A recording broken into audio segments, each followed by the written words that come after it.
Hey, what's up? It's your girl Neek, and you're tuned in to Neek at Night. And tonight we're going to be talking about the press that decided to immediately throw dirt on Kobe's name the day of his death and the day after, when it was way too soon to be doing such. I mean, it hadn't even been hours since the news had broke. And then, during that time, it's like certainly, more and more confirmations of the daughter has passed. These families are wiped out. And it was so much stuff that was going on that I felt like it was just completely irrelevant to be talking about a case from over decades ago that he was not even found guilty of. I mean, talk about it whenever you want, just not the day, hours after his death, and hours after families are just totally wiped out. To me, given the nature of the tragedy, I feel like it's completely disrespectful to the families that lost their lives in this tragedy to be focusing on something when there is more important things surrounding his death story. That case has nothing to do with his death. I feel like it was so much important stuff that they could have been talking about as far as, who these people are, giving insight on the people who don't have a celebrity status, but they actually matter too, giving insight on that. There's so much that they could have been talking about other than this case from over decades ago. I just think that it was disrespect, and I don't think that it was cool, especially if, you could call me victim blame, victim shaming. I don't care. I feel like people use that word too loosely anyways, especially given the nature of the case where the woman who, she had several men's DNA in her. She, they were having a consensual situation. And then I just don't think that was the time to be talking about a case like that.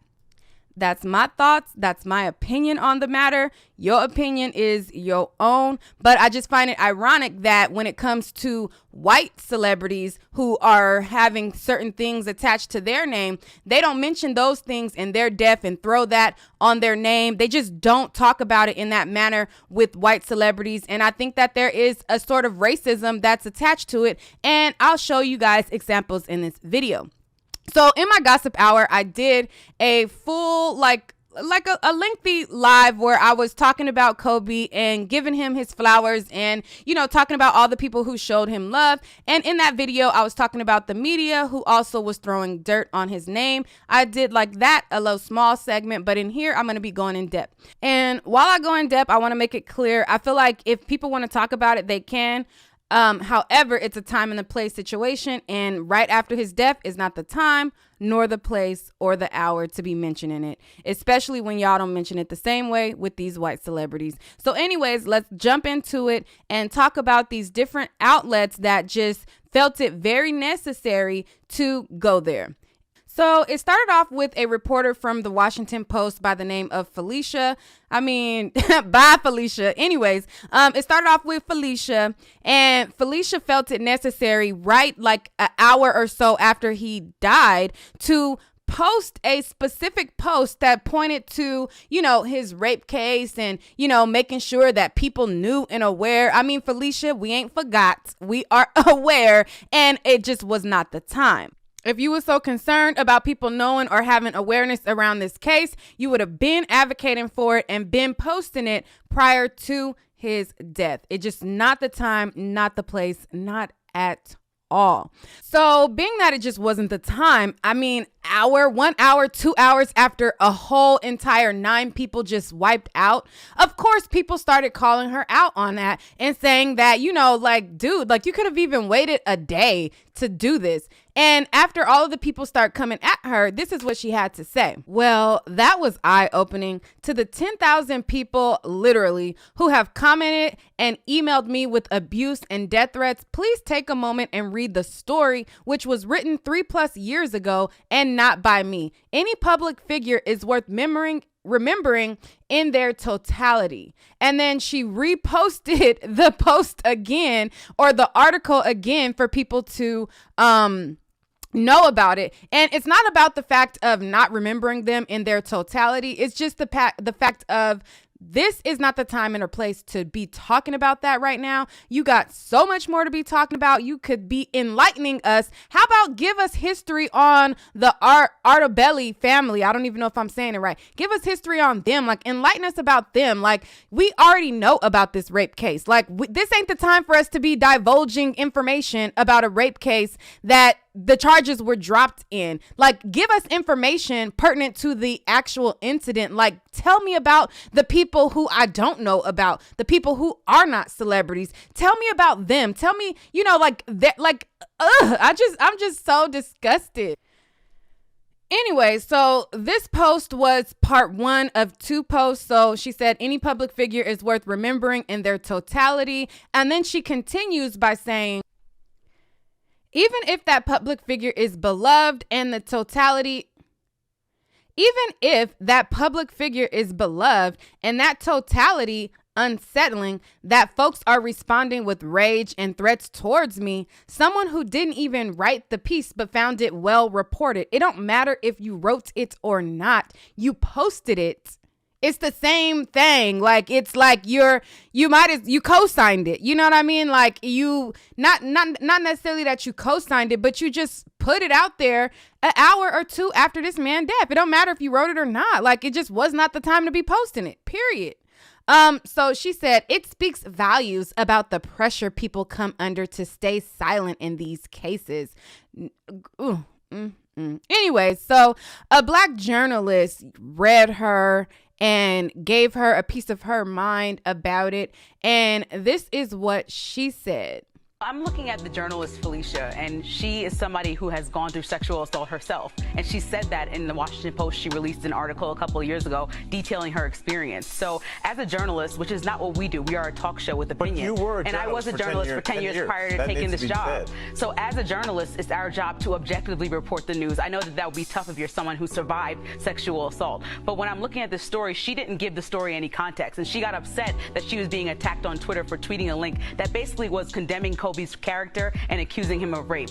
But I think her job as a journalist was to put that in context. You have the responsibility and you need to have the journalistic acumen to write the full story. Go to the Washington Post and say, this man is a nuanced character. This man has a detailed, layered history that we need to discuss. But don't just tweet that out and be the political reporter for the Washington Post and tweet that and leave it there, because you're leaving yourself open to the attacks that you're now receiving. And so whether or not she should be fired, you know, I think that she should be put on leave like she was. I think it's inappropriate because we're in a time where we don't know what journalism is anymore. We have our president that attacks journalists. We have TMZ that broke the news to Vanessa Bryant that her husband passed away. You know, what are we doing now that we need to look at ourselves, people who call themselves journalists? We have journalists attacking a 7-year-old child, which is Blue Ivy, and we look at them calling out her characteristics. We need to do better altogether as journalists. And I look at this woman and I say, it was your responsibility just to do better and give it more time than 2 hours after the man passes away to say what you think about him if it's negative. And, you know, don't hide behind somebody else's article. I stand behind a journalist named Jillian Sheldon. She sat at that Kobe trial for 6 weeks. She followed it in Colorado, in and out, stayed there,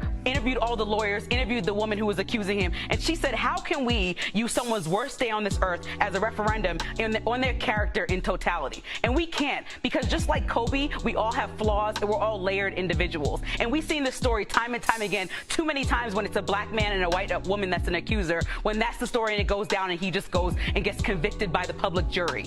And we've seen the story too many times where women who have been sexually assaulted cannot give their voice to the public and are not given the space they need to share their story. So this is a complicated thing to talk about, but I really think that as a journalist, if you're going to take that name and that stance and that dignity of a position, you should probably do it properly and just try to tell the complicated story with as much care as possible. And that goes for everybody involved in this Kobe situation. Wow.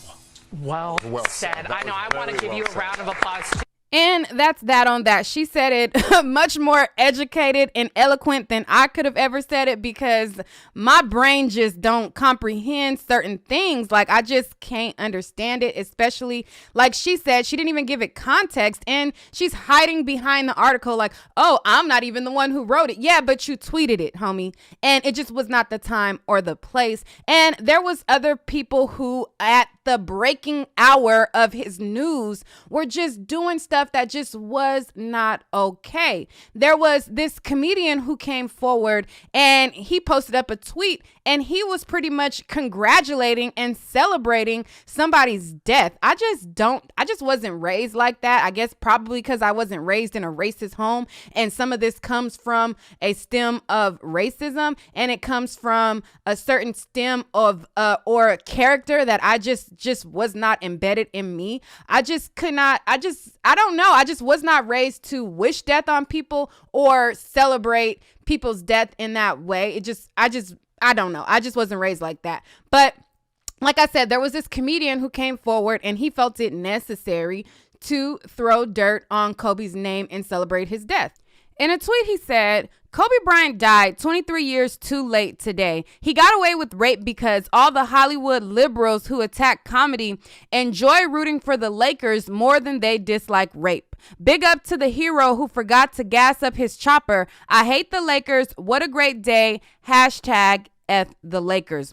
So after he posted this tweet and several people, were calling him out like, dude, like dark humor is one thing, but this is gross because he not only lost his life, he lost his daughter's life, whole families were lost, and people were just coming down on him. He felt it necessary to make sure people heard him and said it also in video form.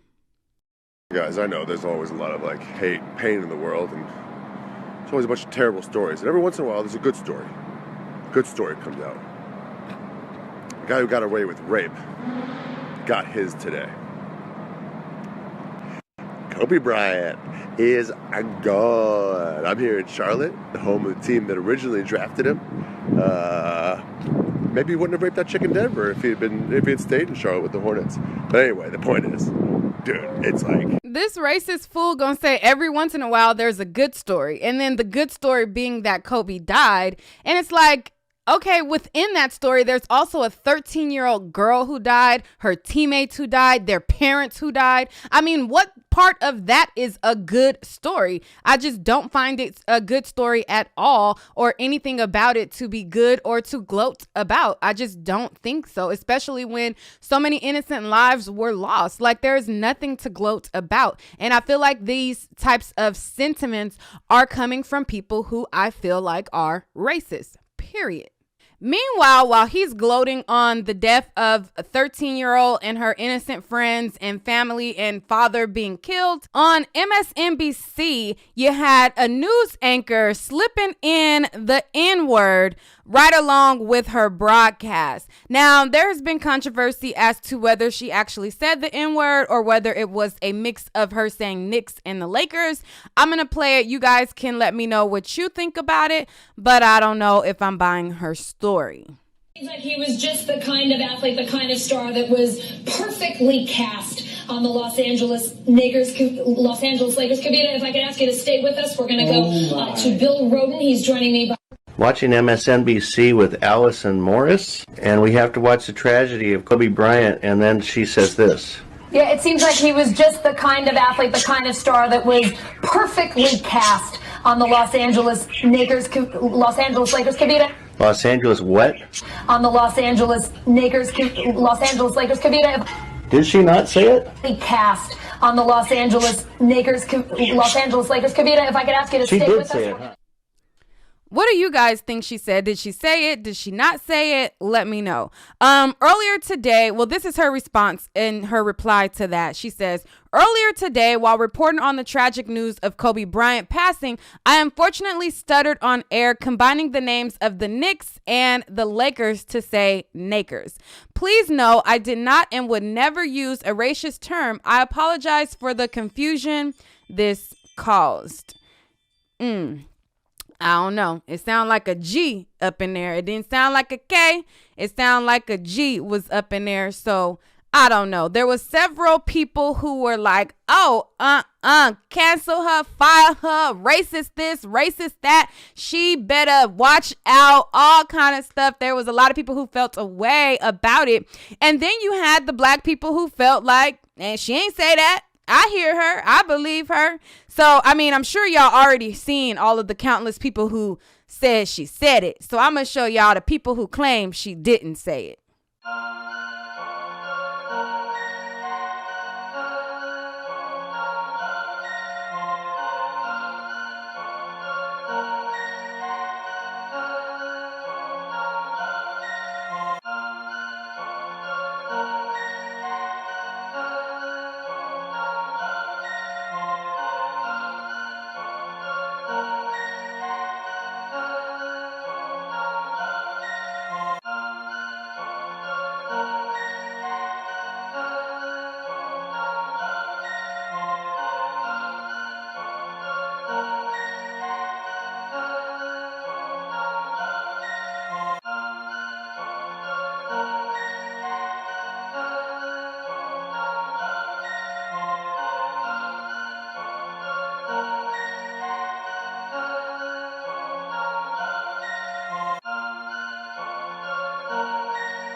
Okay, so as I said, you've already seen the tons and tons of comments that said she did say it. Those were some that said she didn't. What do you guys think about it? Said it, didn't say it. What are your thoughts? There was just a whole lot of going on. Let me get back to the people who felt it necessary to bring up this rape allegation at an unnecessary time. In the breaking news hours of this tragedy, of this whole entire crew being wiped out of 9 people and 9 people tragically losing their lives, there were other sports analysts and news stations and people who felt it necessary to point out the fact that, decades ago, he was once charged or there was an allegation and we need to focus on that, as if we didn't need to focus on the other important details of the situation. So at the time, I think it was like literally 1 hour since he died, or like 2 hours, there was this sports analyst called Christine Brennan. Christine Brennan was given her insight on Kobe, and she felt it very necessary to make sure we talked about that as well. And of course there were issues, and well, it seems terrible to mention at this moment of his death that we're talking about the sexual assault allegations, the trial. That was a terrible moment, and that was. She started off with saying, "Oh, it seems terrible to mention." Well, if you thought it sounded terrible to mention, it probably wasn't the time to mention it. And when I did a little digging, I found the original clip, not just the clip that I had posted on my Instagram. And this was the second time she had already mentioned it. She wanted people to make sure that that was the focal point in her conversation. I'm going to play a piece of that, and then I'm going to replay what she said. As well. Controversy, of course, allegations of sexual assault many years ago, but he overcame that and has become such a cultural icon. So she says that, talks a little bit more, and then she comes back to that to make sure, like I don't know if you heard me, but this is what we got to be talking about. And this was in the breaking hour when the news just broke. Of course there were issues, and well, it seems terrible to mention at this moment of his death that we're talking about the sexual assault allegations, the trial. That was a terrible moment, and that was not good. Obviously, I'm not going to sugarcoat that at all. But within those mistakes, there was also learning. And there was also a sense from him, as we saw, as I mentioned a little bit ago with his daughters, of wanting to be a part of showing them this new world for women. Me, I'm not a person who paints people as an angel when they die. I don't think that people should do that. I just do not think that there is a time where a tragedy is just revealed that it's necessary to talk about that in that hour. I just don't think that that's okay. I just don't. When my families have funerals, like I said in previous videos, we keep it real about who they are, what they were about. I don't think that whole accusation that happened over decades describes or depicts what he was about. I just don't. I don't think that depicts his character or anything, especially being that the charges were dropped. There was not several women who came out. There was not no slew of 30, 50, 60 women who came out with stories and allegations. That wasn't his character. So I don't think that even if in that moment he acted out of character by consensually, I think having consensual sex with a groupie who had consensual sex with multiple other people also the same damn day or 24 hours before or within or however that went. I don't think as a young guy like him, I don't think that speaks to his character. That's just my opinion, and I don't think that it's necessary to talk about it at that time. And I'm a person who I keep it real about who they are. I don't see that as being, something that's necessary in the breaking hour of the tragedy of not only his death, his daughter's death, and the Out-of-Belly family and the other Masur. It's just so many people who lost their lives that we could have been focusing on, or they should have been focusing on, to me, in my opinion. And she didn't stop there. So she went and she said that, and she continued on another podcast. So she went from CNN Live, and then she went to another podcast or another news outlet source. And this is what she had to say in continuance to that, to make sure, like, she's like on a press tour to let so people know about this case that we already know about. Even as the arc of his basketball career seemed almost preordained, his personal journey was anything but. Here's what sports columnists Christine Brennan of USA Today and Kevin Blackistone of The Washington Post told me. He was a complicated individual because we saw many different facets of Kobe Bryant through his entire adult career. He arrives in the NBA, 17, 18-year-old kid who a lot of people thought acted as if he already belonged, somewhat entitled because of his talent and because of his being the son of a former NBA player. And slowly he evolved into maybe a spoiled star. Yeah, because at some point we begin to see him in spats with veteran players. And then he evolves into a controversial figure when he is charged with rape. And that changed what a lot of people thought about him and created, I think, another level of enmity among some fans. Well, Kevin, no, I certainly agree with you there. You know, it's really hard, and I think we all agree. You know, he's gone, and what a tragedy this is, and the loss of life, not just Kobe, his daughter, but her teammates and the others. It's just horrible. And yet, as journalists, I think it's important, I know you would agree, that we should mention, as part of his story, the 2003 allegations of sexual assault. Absolutely. And this was a very serious issue. It's an important point in his life and how he then moved on to have 4 daughters and to really become a feminist in terms of his daughters and what they could do. But I do think it's important also that he did have that statement at the end of this very long, drawn-out process where the charges were dropped and there was no trial, but he said he thought that the encounter was consensual. He recognized now, he said, that she, meaning the woman, did not and does not view this incident the same way I did. Looking at it in 2003, 2004, it's one thing. Looking at it through the prism of right now, wow, that's a very significant thing. And I don't think any of us, we don't want to back away from that. That is certainly part of Kobe's history, and I think it's wise to discuss it. But we look back to that time. If he thought it was consensual and she had other men's semen inside of her and she was fucking other men too, and I'm not trying to victim shame because I don't think she's a fucking victim to even try to shame her. I don't understand why that is pertinent to talk about. Like, the charges were dropped. He did not get charged for it. And he himself felt like it was consensual. And she herself was up in his hotel room. And I just don't feel like it's something that's relevant to talk about. And the reason why they are trying to point to this is because there is a clear attempt to try to make sure that his legacy has a little, dust and tarnish on it. That's just how I feel.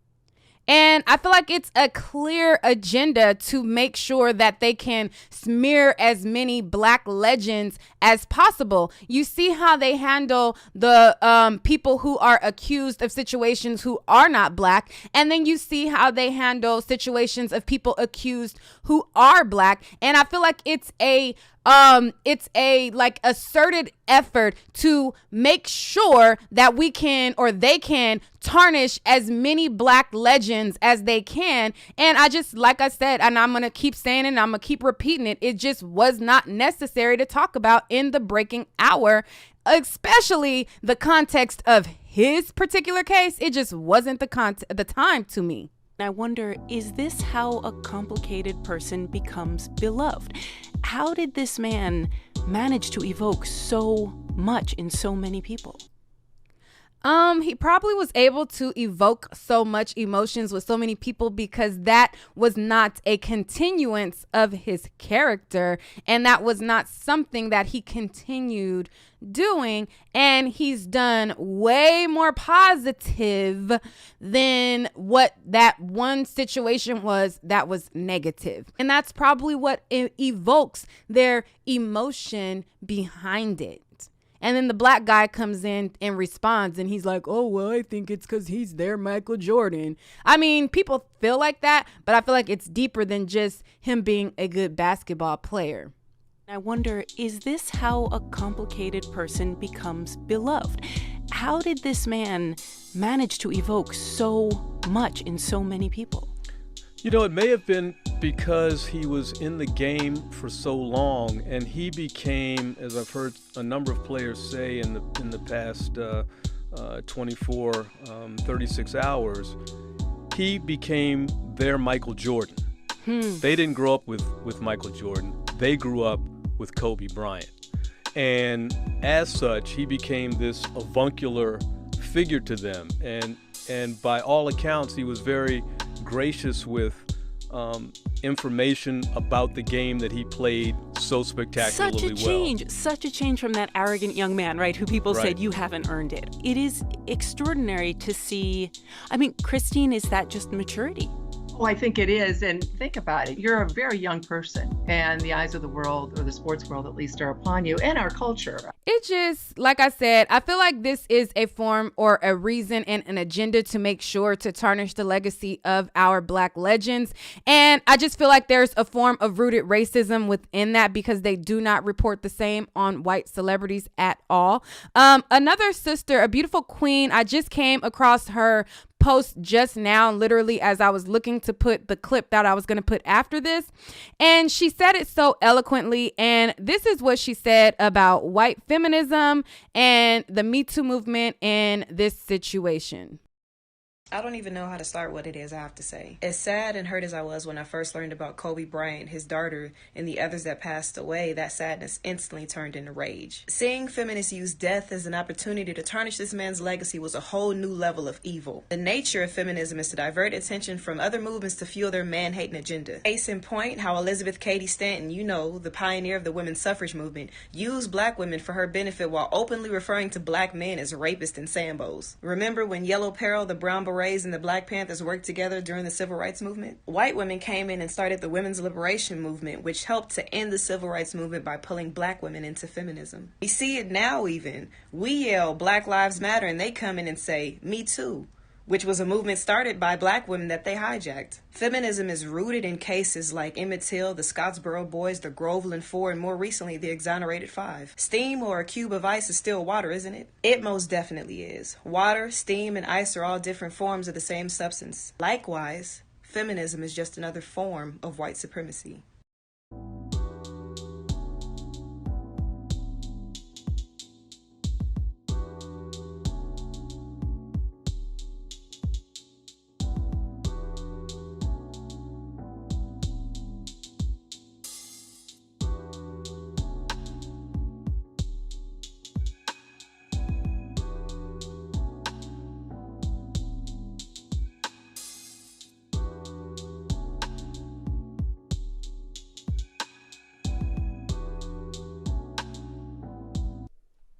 Yes. And like I said, like that's just my opinion too. I think that some of this, and I'm not saying all white women or all people who are of another race, because I am not a racist by any means, but I feel like there are certain people who are racist and who have rooted racism in them who are trying to use these types of opportunities to throw dirt and to tarnish our Black legends. And I do feel like there is an agenda to have this smear campaign. I just do. So anyways, moving on, let's move forward. So there was so much going on in the breaking hour of Kobe's death. It just was ridiculous. So then we go on over to another person who felt it necessary to bring up this situation. And this is what I'm talking about when I say there is a difference in how they talk about it with people who are not black. And then there is a difference when they talk about it for people who are black. So let me break down how she reported Kobe.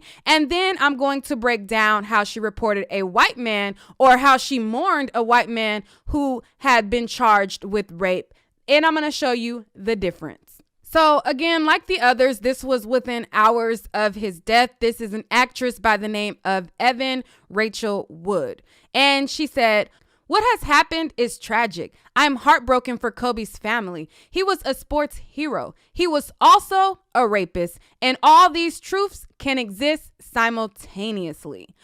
Well, Miss Rach, I'm kind of confused why you didn't have this same energy when your fellow white brethren passed away. I'm just so confused about why you didn't mourn him and, make sure that it was important to say all of these truths that are not actually truths, because the case was not, he wasn't found guilty of it. But I'm just kind of trying to wonder why you weren't trying to make sure people knew about all of these truths with David Bowie.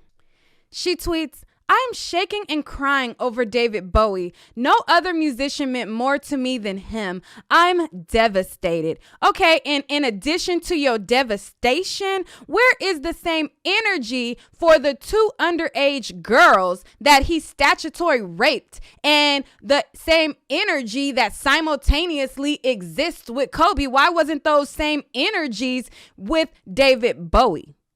That's the type of stuff that I be talking about. They don't keep the same energy with white men the same way they do with black men. You shaking your little eyes and crying your little eyes out for David Bowie, but you want to simultaneously make sure somebody knows something about a grown woman who was fucking on all these other people at the same time. But yet you don't want to simultaneously also mention he also, in addition to me crying my eyes out about David Bowie, he also was taking virginities of 14-year-olds and fucking them and, doing all this and lacing them with drugs and doing all these things. Why didn't you simultaneously mention that? I mean, don't just simultaneously mention it on black men. Mention it on both. That's my thing. If you're going to mention it here and you want to make it a point to say when somebody dies, we'll make it a point to say when a white man died. Period. You also didn't even have remorse for working with Woody Allen. You gladly worked with him. And even after you read the letter of his daughter, you still didn't feel like you gave too much of a fuck. But you want to simultaneously make sure somebody knows something about Kobe Bryant. But you want to proudly pose with a motherfucker that molested his 7-year-old daughter and then turned around and married his other fucking daughter. But then you want to simultaneously fucking mention Kobe? This shit pisses me off. That's what I be talking about. I don't like stuff like this at all. And me, I'm a person, if a person is of a certain consenting age, I don't feel like they are a victim just because an older person has sex with them if they reach a certain age. Like when we get to 17 and stuff like that, I don't think so. But when it comes to 14, 15, I have always held R. Kelly accountable. And I've always said, even though people like to disregard it, I've always said for those things, he should serve his time for, period. As far as grown people, I don't have the same energy. When it came to Kobe's case, the girl to me sounded like she was a fucking groupie. She was fucking several people and she was up in his room. I look at it different. When it comes to David Bowie, if you want to simultaneously mention stuff, simultaneously mention that too. Have remorse for Woody Allen's daughter that he was sexually assaulting when she was at the age of 7 years old. How about that? But you don't. You only want to simultaneously mention it with a black man. I don't like that. And since she don't want to mention about what David Bowie has done and she feels it necessary to mention Kobe, then let me enlighten you about David Bowie. And then let me give you a little bit of insight on Woody Allen, who she proudly worked with, proudly posed with, proudly didn't give a flying fuck about what he did, the allegations about him, and didn't give a fuck, knowing that this same man grew up to fucking marry his other daughter. She didn't give a damn. But so let me enlighten you about David Bowie. And the women that are surrounded in the David Bowie situation, they don't look at themselves as victims. They were proud groupies and they were proud to fuck him, but they were still 14 years old being fucked by him. And for those things, I have always held people accountable for, even though people seem to always overlook that, because I hold other consenting individuals accountable for their part. Once you turn 17, 20, 18, however old, I hold people accountable for the role that they play in situations. That does not absolve the other person, but I also hold them accountable for it too. The Me Too movement is so one-sided. I don't like it, because girls can totally put themselves in situations they know damn well they shouldn't be in, but it's so one-sided and everything is always lopsided at fault. And that doesn't mean that the person is less at fault, but they have accountability too.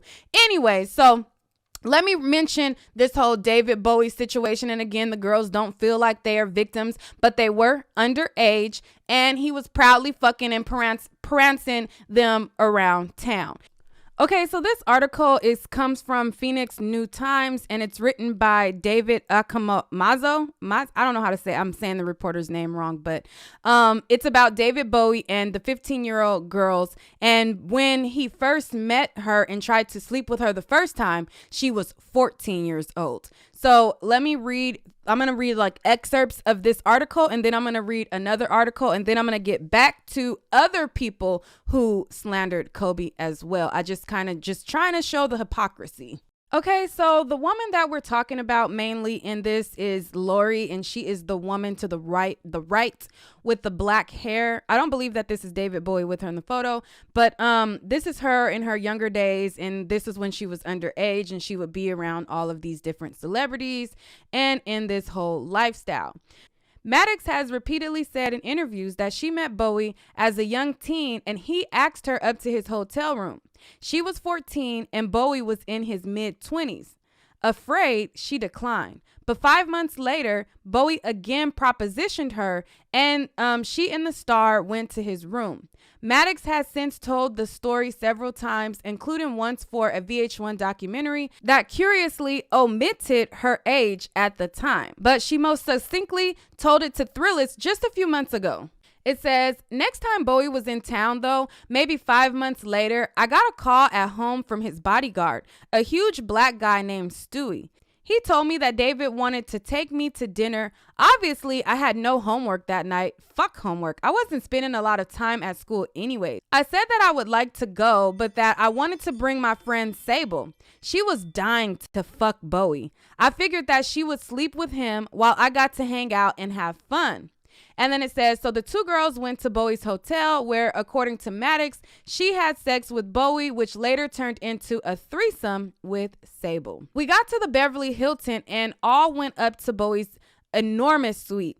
I found myself more and more fascinated by him. He was beautiful and clever and poised. I was incredibly turned on. Bowie excused himself and left us in the big living room with white shag carpeting and floor-to-ceiling windows. Stewie brought out champagne and hash. We were getting stoned when all of a sudden the bedroom door opened and there's Bowie in the fucking beautiful red and orange and yellow kimono. He focused his famously two-colored eyes on me and said, Lori, darling, can you come with me? Sable looked like she wanted to murder me. He walked me through his bedroom and into the bathroom where he dropped his kimono. He got into the tub already filled with water and asked me to wash him. Of course I did. Then he escorted me into the bedroom, gently took off my clothes, and de-virginized me. 2 hours later, I went to check on Sable. She was all fucked up in the living room, walking around, fogging up the windows and writing, I want to fuck David.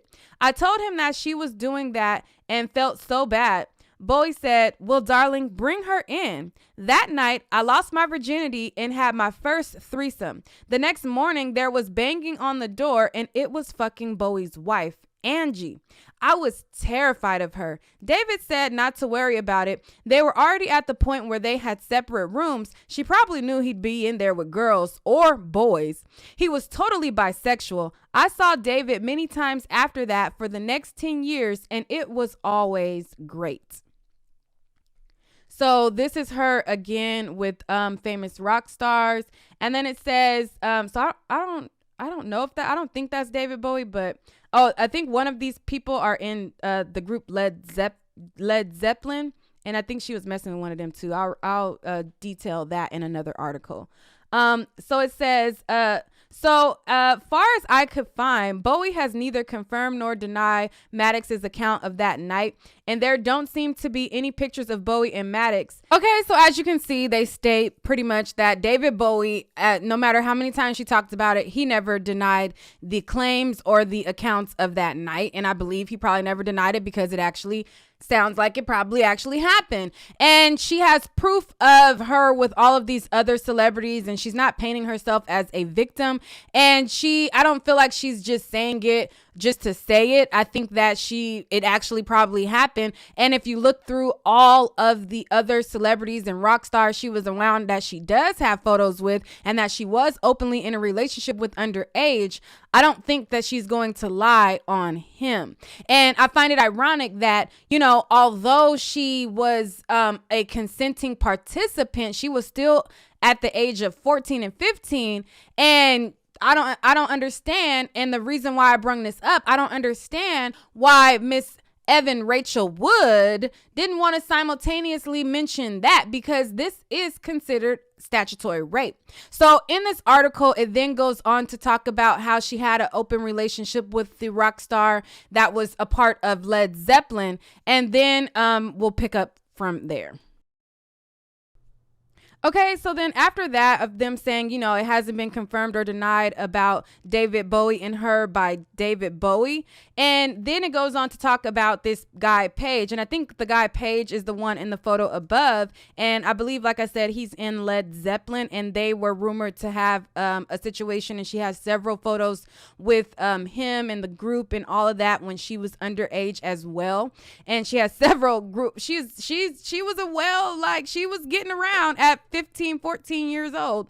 And it goes on to say, that said, Maddox's relationship with Paige, which again began when she was 15, is universally accepted as fact by now. Rolling Stone even confirmed it. Getty Images archived photos in which Paige draped an arm around an obviously juvenile Maddox. And to be fair, Maddox has not once indicated that she found the experience traumatic, though the encounter under today's law would be considered statutory rape. Quite the contrary, in interviews in the past few years, Maddox seems joyous retelling the story. Thrillist asked her to point blank if she saw any problem with how Bowie, a powerful older man supplying young teens with drugs and alcohol, slept with her that night.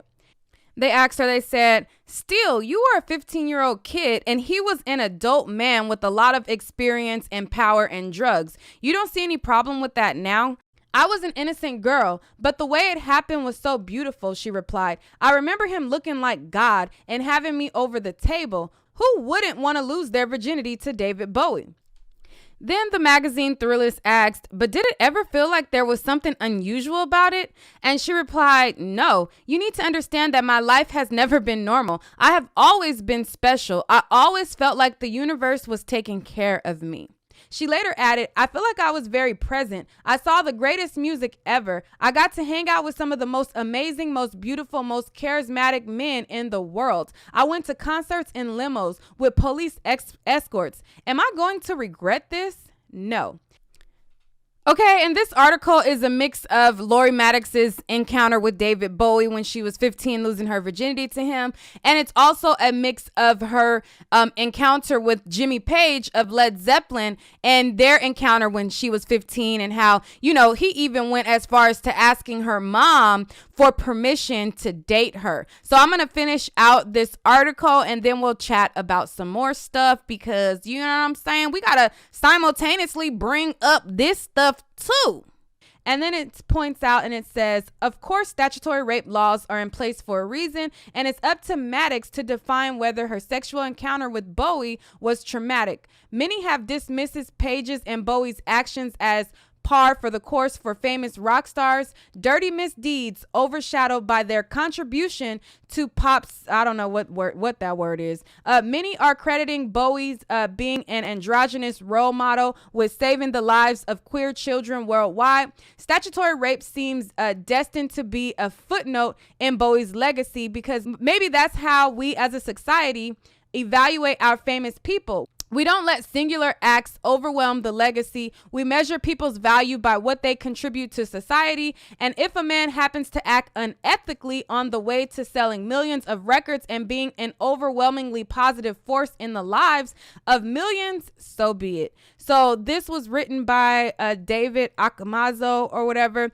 And like I said, I found it kind of ironic how, Miss Evan Rachel wanted to simultaneously mention about Kobe, and under the new laws of today, even though Lori Maddox doesn't view herself as a victim, she indeed was 15 years old. She met him at 14. He tried to sleep with her when she was 14. She's well documented with all of these celebrities being around them, and she doesn't paint herself as a victim. However, if you want to be an advocate for women, why don't you simultaneously mention how he was fucking underage girls at the same time? And why don't you also use that same energy when it comes to Woody Allen, who, like I said, was fondling his 7-year-old and married his other daughter?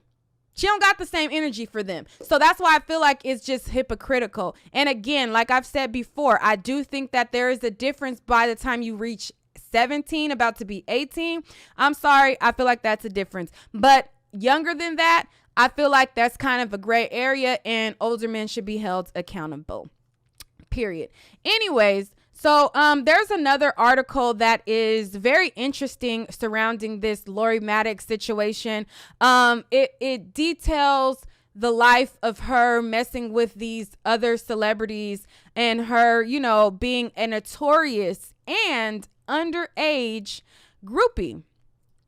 I don't want to get too far off of the people who were talking about Kobe, because I do want to show some more people. But I just find it ironic how these artists are never painted as, child rapists, child, sex abusers. They don't have the same labels as our black men, how they try to paint the labels. And that's not making the action right. But it's just like, okay, why don't you have the same energy for these people? They never do. I found this article very interesting, again, about Lori and the other celebrities, because you never hear them shed in the light that they paint other people. You just never hear it. So it says Lori Maddox was obsessed with sex, drugs, and rock and roll, and they were just as obsessed with her, despite the fact that she was just 14 years old.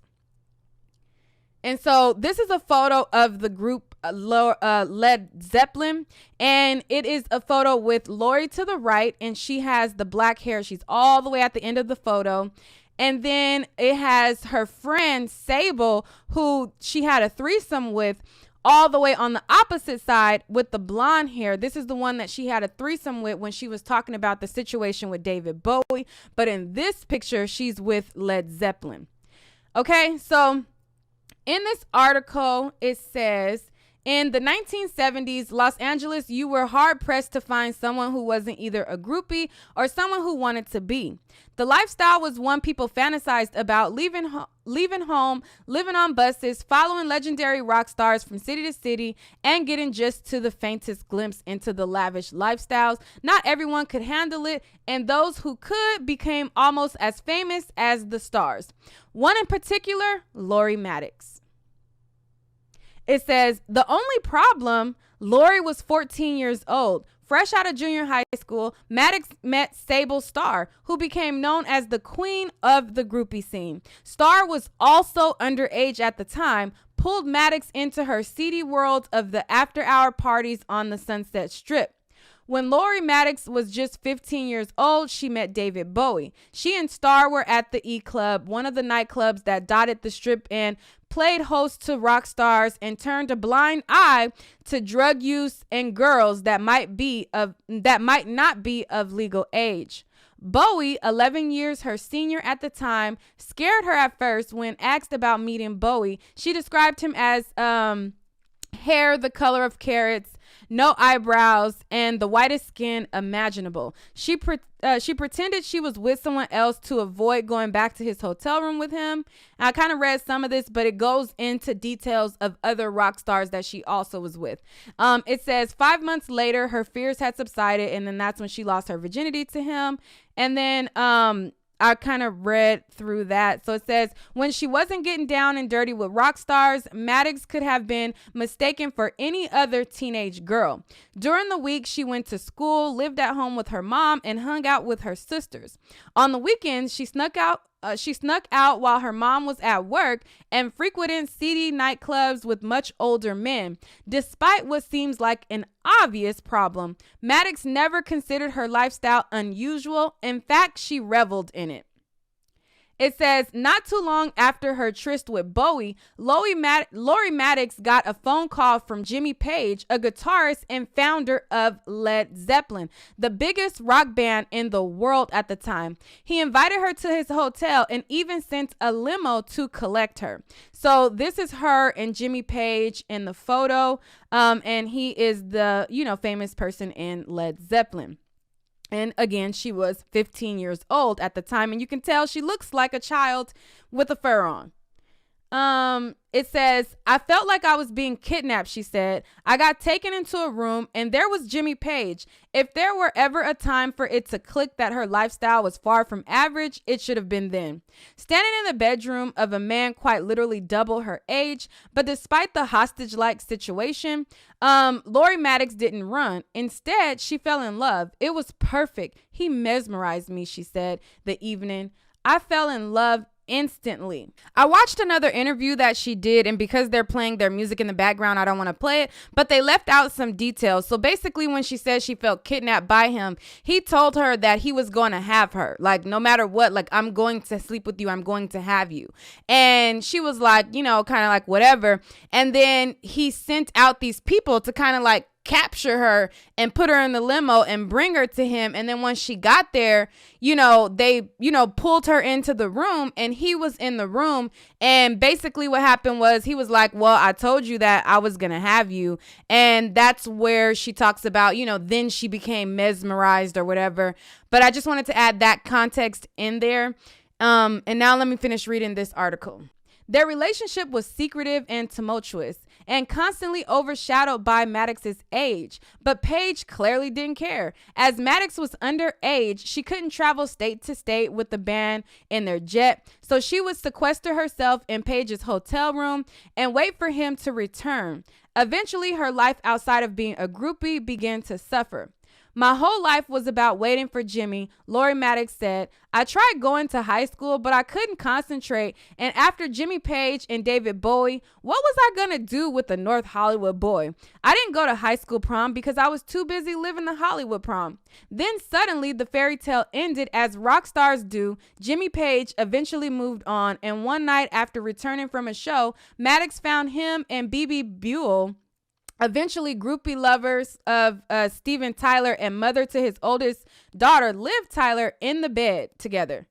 After that, her attitude changed. No longer was she there for the love, she was there for the fun.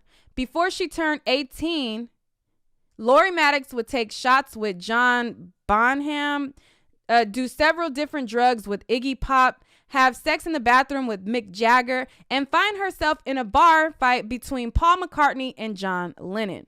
So I find it ironic that these same men will deal with these underage girls, and they will just be painted as legends, rock stars, they're legendary, but they don't slap, statutory rapists on their name. They don't label them the way that they do the black men. And it doesn't make it right for them to be the black men to be messing with girls that are underage. But I just find it ironic how they're painted versus how black men are painted. I don't like it. I don't like it. If you're going to say that, you know, you're going to have a feeling about it this way, don't just have a feeling about it when it comes to black men. Have a feeling about it when it comes to white men too, who are doing the same thing. Have a feeling about it, about that. So, you know, the article goes on, and I'm gonna just leave it there. It was an interesting read. Doing research on this whole Kobe Bryant situation, I was able to uncover stuff, and you know, it kind of goes down a rabbit hole when you're looking and clicking and clicking and clicking, and then you find yourself all other which ways or whatever. But anyway, so in closing, my whole main thing about Rachel Wood, because we ain't done about the people who had something to say about Kobe. I just found it ironic that she felt like it was necessary to say what was also, you know, simultaneously true with him. But you want to cry your poor little eyes out about David Bowie, but you don't want to simultaneously mention how he wanted to fuck a 14-year-old and then eventually took her virginity at 15. You don't want to simultaneously mention that, and then you don't want to also simultaneously mention anything about Woody Allen. I just don't understand. And actually, that's about it for the video. I was going to try to add more things because there was this is not even the half of the people. I spent so much time on Rachel, but I was trying to make a point. This is not even the half of the people who was just saying stuff, and it was within the breaking hour of his death, and I just don't feel like that was the time or the place to do it. We've already spent an hour on this, and so I feel like people got the point. I don't want to shy away from this particular topic because I wanted to make it a point to show the difference in how, our black legends are labeled, and how there's a clear difference when they mention, talk about, or show any love to any of the white rock stars who have done the same, if not even worse. But, the black men are labeled away, and it's like, wait a minute, hold up, keep the same energy or don't come at all. I don't think that's cool. I don't like it. I wanted to talk about this and shed light on it because we need to be aware of the differences. People don't realize or notice when I be talking about it. So hopefully you were able to see all of these different instances and notice the difference. And when I talk about the agendas on the black legends, you kind of have more insight and you kind of understand now that this shit is real. Like, they really look at us, and they meaning these racist people, not all, but they, the racist people, really be looking at us this way. And it be a lot of people in Hollywood and a lot of people that, people look up to. With the whole Evan Rachel Wood thing, you had people like Kyla Pratt and so many actresses that were coming like, wow, I actually admired you. Yeah, these people really be racist at the end of the day. But anyways, that's all for this video. Stay tuned for more celebrity news and gossip. But in order to do that, be sure to hit that like and subscribe button right now. Turn on your post notifications and let me know what you think down below.